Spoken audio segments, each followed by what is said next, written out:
ঈশ্বর, ঠাকুর বা মায়ের প্রতি আমরা যে প্রার্থনা করি বা আমরা যে তাদেরকে ডাকি, এর প্রত্যেকটি ডাক তাদের কান অবধি পৌঁছয়।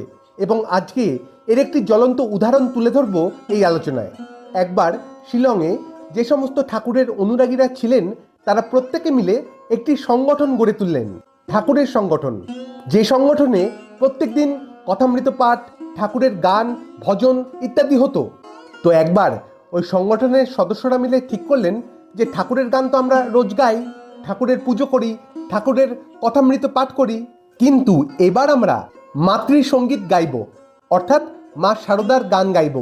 তো যেমন ভাবনা তেমন কর্ম। তো শুরু হলো মাতৃসঙ্গীত গাওয়া।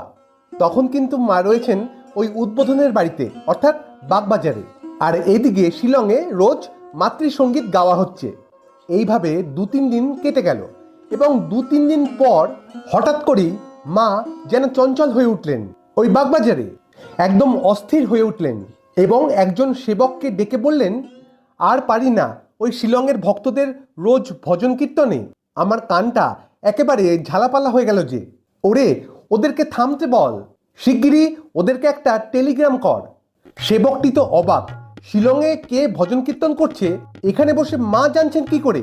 প্রকৃতপক্ষে যে যেখান থেকেই মাকে ডাকুক, মায়ের নাম করুক না কেন, সেই নাম, সেই ডাক নিশ্চিত যেন মায়ের কানে পৌঁছবেই। শুধু ভক্তি ভরে ভালোবেসে সেই নাম করতে হয়। একদম আপন বোধে ডাকলে সেই ডাক মা শুনবেনই, এর কোনো অন্যথা হবে না। শুধু ডাকার মতন ডাকতে হয়, ভালোবেসে ডাকতে হয়।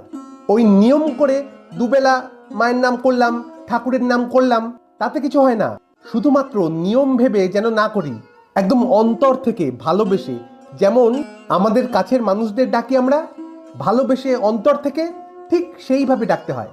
তাহলে যে কোনো পরিস্থিতিতে, যে কোনো সময় সেই ডাক মা শুনবেনই, মার কানে পৌঁছবেই।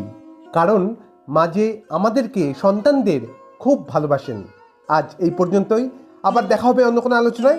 ভালো থাকবেন, সুস্থ থাকবেন। ধন্যবাদ। জয় মা।